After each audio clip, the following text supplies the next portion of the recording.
I am for the child who's had 7 addresses in a single year because she's in foster care, because her father abused her, and her mother couldn't believe her.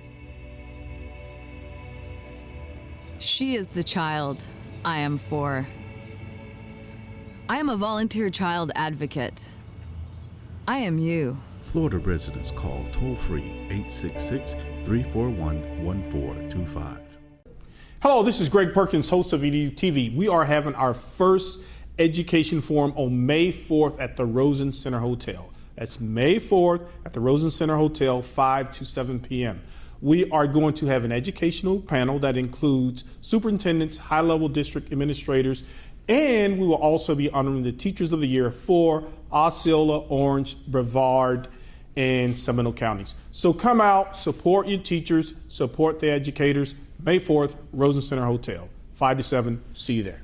Mira, ¿dónde tú estás? Ya estoy aquí, mi vida. ¿Pero qué están tomando? ¿Pero por qué? Porque me traje lo nuevo y diferente, Taíno Light Boricua Beer. Y lo más importante es que es lo nuevo y acabadita de salir al mercado. ¿Y saben buenas? Claro, ambas cervezas tienen los mismos beneficios que una copa de vino. Con menos calorías. La Boricua Beer 6%, fuerte pero con sabor. Y la Taíno Light 4.5% y es artesanal. Eso me gusta.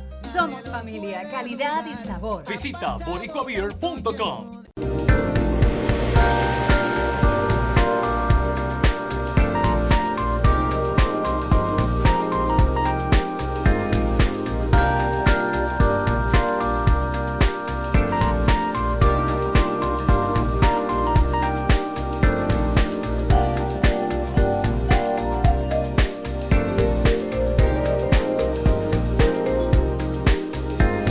Good evening and welcome to another edition of EDuTV. I am your host, Greg Perkins, and I have some really cool guests tonight. I have Miss Richele Floyd, who's a science teacher at BOK Academy in Lake Wales, correct? STEM teacher. STEM, very good. Gonna get more into that. And then we have, I guess, future what? Dr. Ryan Thompson. Roboticist, maybe. Roboticist extraordinaire. I like this guy already. Okay. Ms. Floyd, I saw you guys, I saw a clip in the paper and I also saw a video. You guys had done a weather balloon, but before we get into that, you teach STEM, right? But you teach a special class. So tell us about that class and how it works. I teach STEM at BOK Academy. It is an elective, so it's something that the students sign up for in addition to something else like PE or music or something. Okay, all right. So aside from like a normal science class, why would a kid choose your class as an elective as opposed to just some normal thing? Because it's awesome. Oh, okay, all right, that works. That works. Everything is hands-on in my class, okay. So it's all projects and experiments. Okay, okay. Ryan, this is your first year taking the class? This is actually my second. Okay. When I was in 6th grade, I took her STEM class, and we did a lot of hands-on projects and really great learning opportunities that we had in that class, and I enjoyed it. That's what I'm passionate about. Mm-hmm. So I came back and I took the second year of it, which is the Flying Knights class, which is the Aviation STEM. Oh, wow. And that's the class that I'm in now. Okay, so tell me a little bit more about that Flying Knights with aviation. You guys have like a simulator or something in there? We use simulators on the computers that we have in the classroom. Okay. We have the yoke mounts that clip to the table, and you use that. It's like the joystick in the plane, and it's like flying a real plane. And you are, and there's also like foot pedals that you have to use that are under the table for steering on the ground. The yoke mount is used for steering in the air. And then she gives us a mission like fly from an airport here to an airport here, like Lake Wales to Winter Haven. Maybe. Okay. Are weather conditions included in that? Like if it's cloudy or stormy? They haven't been so far, but aren't we moving into that? Mm-hmm. Yes. Okay, very good. Ms. Floyd, okay, a lot of times people, they get frustrated with education because there was a congressman on there last week. He said, we just kind of teach kids how to do reading, writing, arithmetic. He says not many jobs would just pay you to read, write, and do math.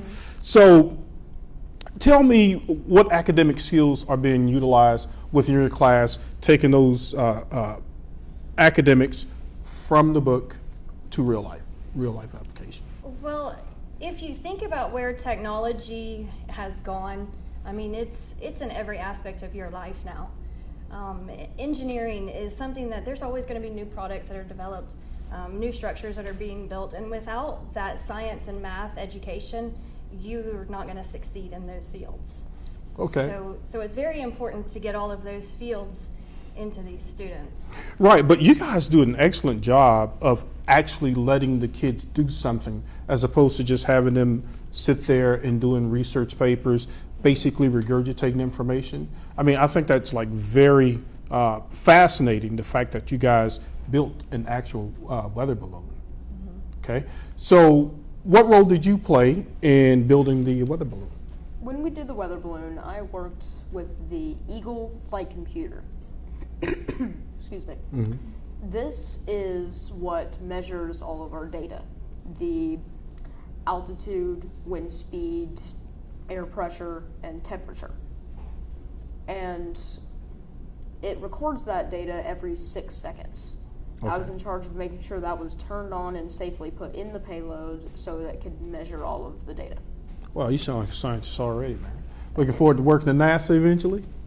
Or maybe coming up with your own invention? So, Okay. yes. What now, were you like the chief engineer? Because I guess part of science is having a team, and does each person play a different role within the team? We all played a different role, but I wouldn't say any of us were above any of the others. Every single role we played was just as important as the next, like GPS or the flight computer or getting the balloon safely attached. It all is important, and it all comes down to having the final product in the end after we've all done our equal parts. Right, so you're learning good teamwork, how to Yes. work within a team to accomplish a goal. Ms. Floyd, what are some of the other things that you do in this class? It sounds like a really interesting class. Is this like a semester class, semester-long class, or year-long class? It's year-long. Okay. And it's essentially it's the advanced STEM students.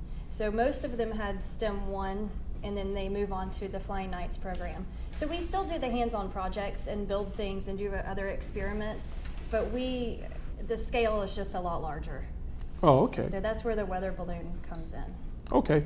And Ryan, when did you discover that science was always a favorite subject of yours? I've always loved science ever since elementary school, just the normal science classes I had. And when I came to BOK, I took advantage of any of the STEM electives that I could, and I've loved it ever since. Okay.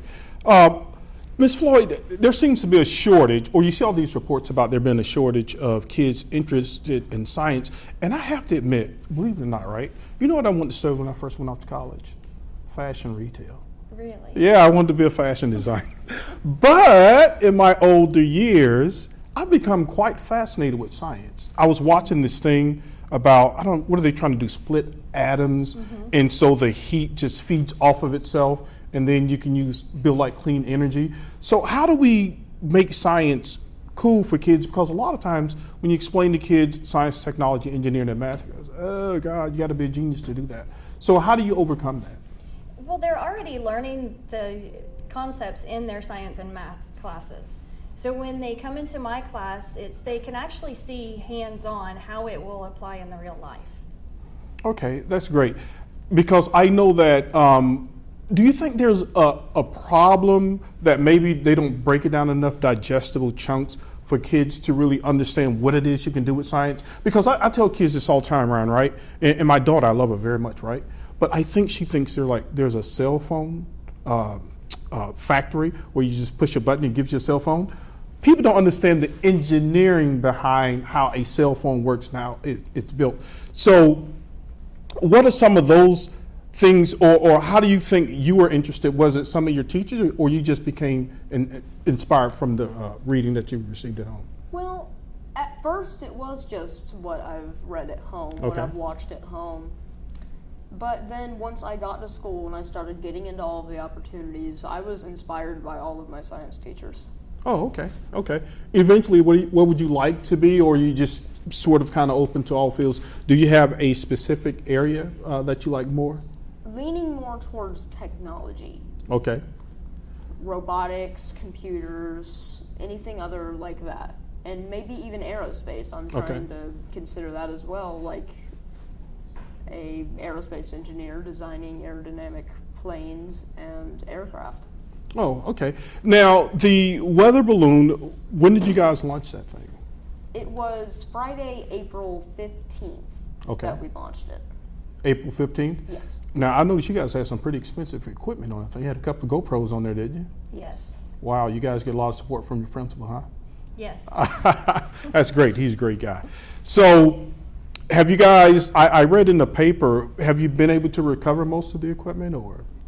Because the one lady, she found it on the beach and she didn't pick it up. What happened? Yes, she found it on the beach, but she thought it was an ongoing project, so she left it there. She took pictures of it, but left it there. Oh man, so somebody probably got some really good GoPros. I put posters out, missing projects. So when she saw the posters, she called me and she said, I saw this thing on the beach on Sunday. Man. Oh, but wow. then when she went back to pick it up, it wasn't there. And where did it land? It was what city? It landed 13 miles off the coast of Sebastian Inlet.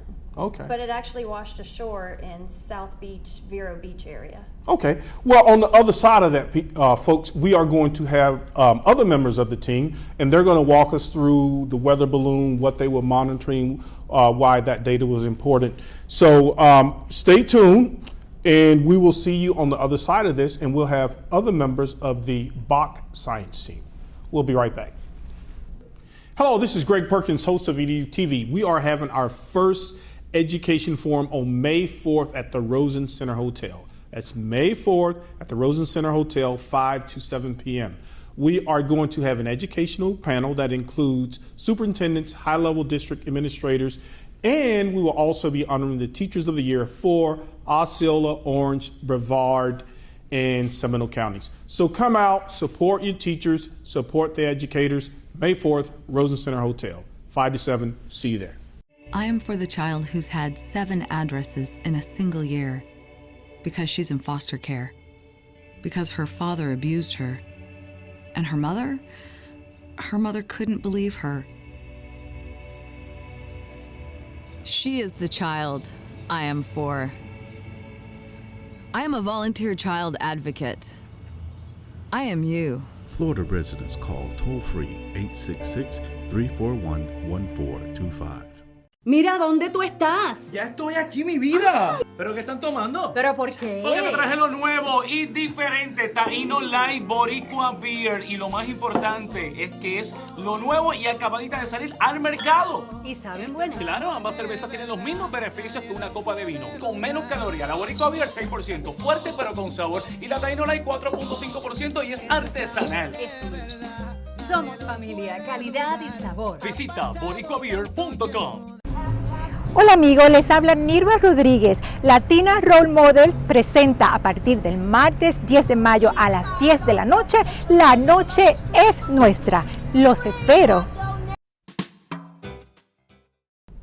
Welcome back to part 2 of our segment here on EDuTV. I am your host, Greg Perkins, and we have some future scientists and inventors, possibly inventors with us today. To my read it right, we have Tristan Narove. Did I get that right? All right. Then we have Kyra Battles. Yes. Far right, Mr. Chan Soul Wine.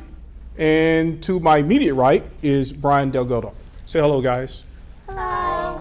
All right, folks, this is what the future looks like. Look at this, right? We've got the girls. Yay. So happy that girls are involved in STEM. So in the first part, we talk with Brian, and we also talk with Mrs. Floyd. They are from BOK Academy, located in Lake Wales, Florida. It is a charter school led by Mr. Damian Moses. And these guys are really, really neat. They are the epitome of everything good that's going on in education. Okay, so I'm reading the story. Who wants to tell me about the roach? I do. All right, tell me about the roach. So we put a cockroach in with our weather balloon, and we named him Neil after Neil Armstrong. And this cockroach became very famous using Twitter and other social medias. and we entered the cockroach in because we entered a project with a bunch of other people and states and everything. And we wanted to see, for a science experiment, if our cockroach would win. Yeah, and those things are kind of hard to kill. Is that why you guys chose a cockroach?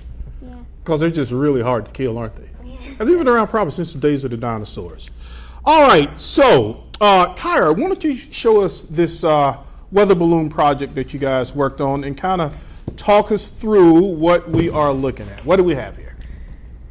This is last year's We can't see your face. You may have to stand. There you go. I like it stand. This is last year's payload, and this is what we put all the equipment in. Mm-hmm. Yeah. Do you have other equipment inside of there? There's the balloon, I think. It's just the balloon. Oh, the weather balloon. Let's see that thing. So that's the weather balloon? From last year. Okay, very good. How hot? So what do you fill that with? Helium? Mm-hmm. Yes, sir. Okay, very good. All right, so what we're going to do is we're going to put that back on the floor, and then you're going to talk me through it about this whole weather balloon phenomenon. Okay, Chance, weather balloon, you fill it with helium. How high did that particular one go last year? That one went, I think it was like about 80,000 feet. Are you serious? Wow. What is like the borderline of space? I should know that, but I don't. Like when you get like right to the tip. Anybody know that? I don't know that answer. I think it might be 200,000 feet. Oh, 200,000 feet? Yeah. Okay. So, Chance, what were you guys looking to find out at 80,000 feet? And were you looking to find out different things at different feet within the atmosphere? We were just trying to figure out like air temperature and the air wind speed and everything like that to see what the different heights would give for like. Okay, for the various wind speeds and all that type of stuff. Okay. Brian, what happens at different feet, I guess? Like 10,000 feet, 30,000 feet, 40,000 feet? Well, see, we check the winds aloft, and each feet we check at least a couple thousand. The speeds change, the temperature, decreases while we go higher. And in the stratosphere, which is, the highest we've ever gone. Oh, wow. Really? You guys went to the stratosphere? Yes. Did y'all have the equipment on there to see what it looked like up there? The GoPro? Yeah, we have 2 GoPro cameras, one really? on the top, one on the bottom. Wow. And they're both looking, up and down. Did y'all record this? I'd love to see that. Yeah, we did record it. All right, send me a link after the show. Yeah, well, we have to find the cameras too. Okay. Okay. Well, whenever we reach the stratosphere, it becomes the most hottest point because of the sun's rays getting absorbed. And that's where the temperature is mostly increased, and that's where I think the balloon mostly will pop. Oh, wow. Yeah, because a lot of people, now is it true like the higher you go in the Earth's atmosphere, the hotter it gets, the friction? The higher you go, it'll become cooler, but then midway there, it'll become hotter because of the sun's rays getting absorbed by the stratosphere. But then after you pass the stratosphere, it'll decrease again because you're already past the point where the sun's rays are getting absorbed. Okay. All right. Kyra, tell me about the balloon, the type of material it's made of. Is there like you have to use a certain material so that it just doesn't pop like a normal party balloon? It's okay. I mean, or anybody else can jump in. Like, is there a certain type of material that the balloon has to be made of? We used latex. Okay. Latex. Why is that like a really durable material? Okay. All right. So this thing's flying up. So is Neil driving this thing, or is it just floating on its own? It is. It's in a little cagey thingy. Did y'all give it food? We fed it. You guys fed a roach. Wow, a pet roach. We really do love our animals in the United States, don't we? Yeah. All right. So what was your, Kyra, what was your favorite part about being a part of the STEM team on the weather balloon project? Putting everything in the payload. Okay, putting everything in the payload. And Tristan, what was your favorite part? Oh, my favorite part would have to be the experience. Okay. You get to like try new things and figure everything out. Okay. All right, ladies, I'm gonna put you on the spot here, okay? All right. So why don't you think more girls, I hope I might get in trouble with it. Okay. Why aren't more girls interested in science, right? Because like, seems like all the boys that make all the computers, all the fancy, social media stuff. Why aren't more girls interested?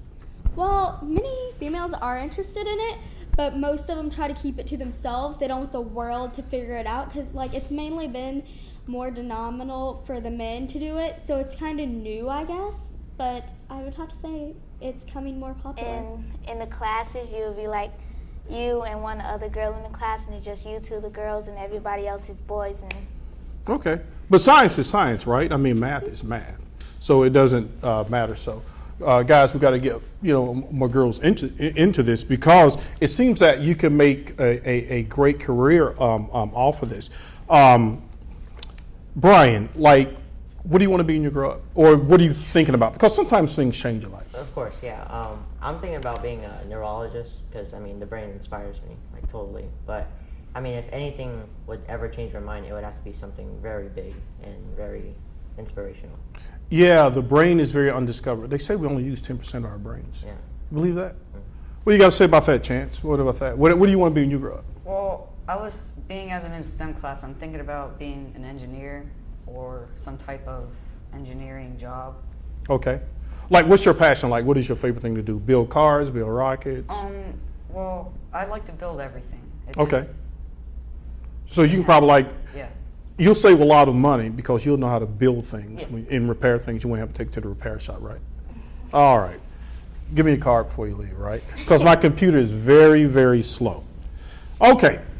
So what were some of the lessons learned from this entire experience? Go ahead, I'm sorry. teamwork. Okay, tell me about teamwork.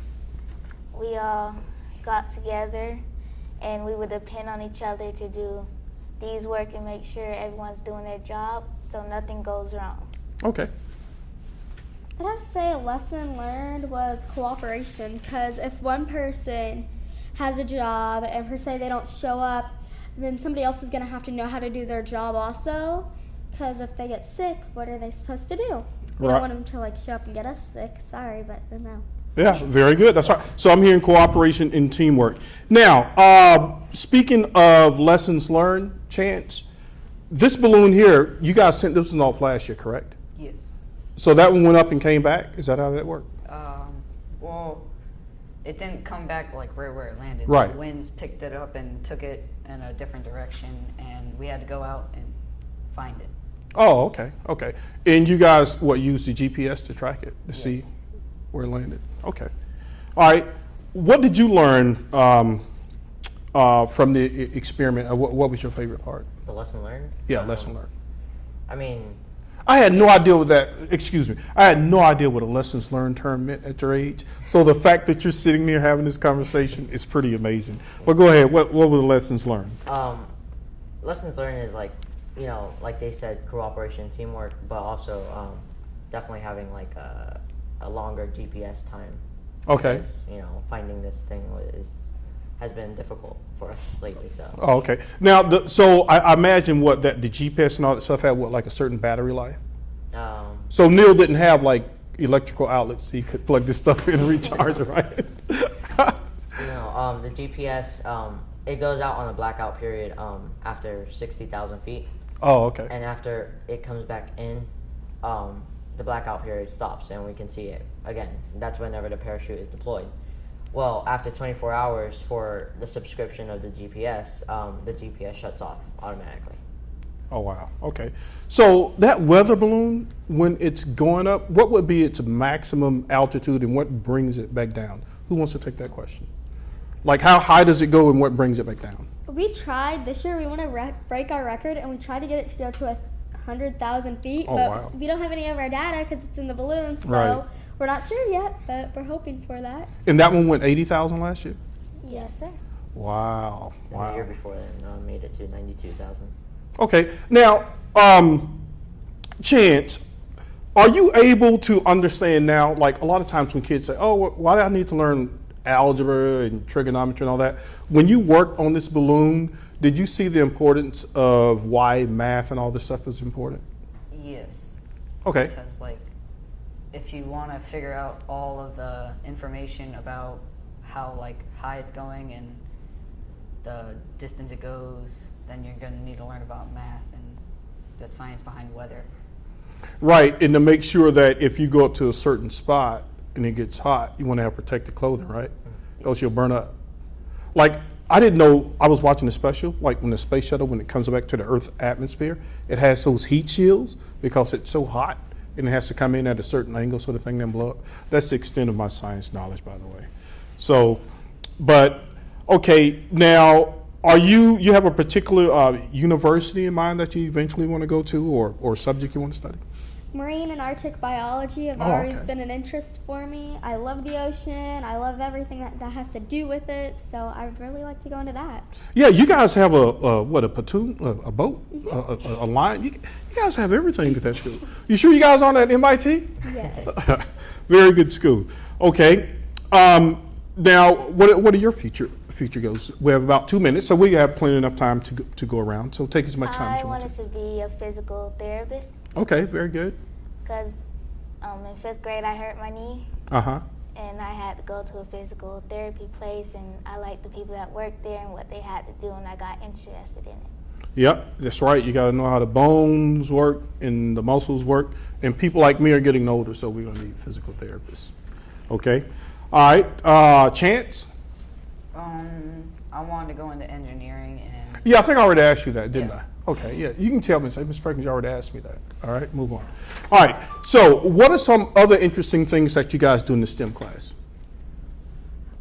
We do a lot of interesting things. All right, give me an example. We build stuff. Okay, I like that. We build stuff. Yes, that's we right. made a zip line this year.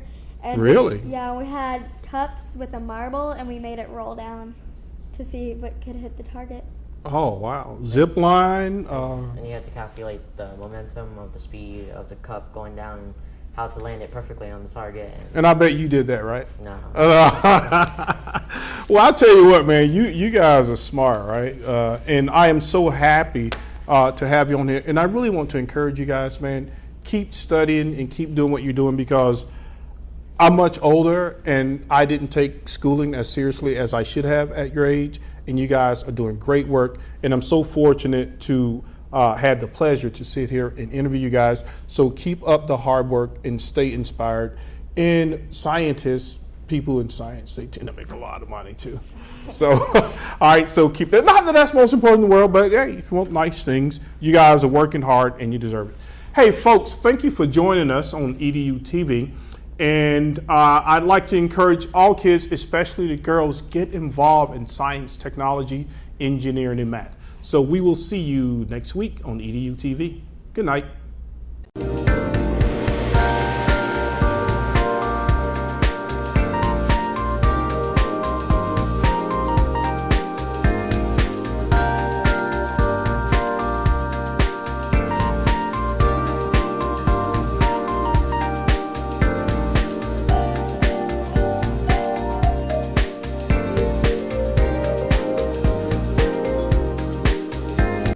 Hello, this is Greg Perkins, host of EDuTV. We are having our first education forum on May 4th at the Rosen Center Hotel. That's May 4th at the Rosen Center Hotel, 5 to 7 p.m.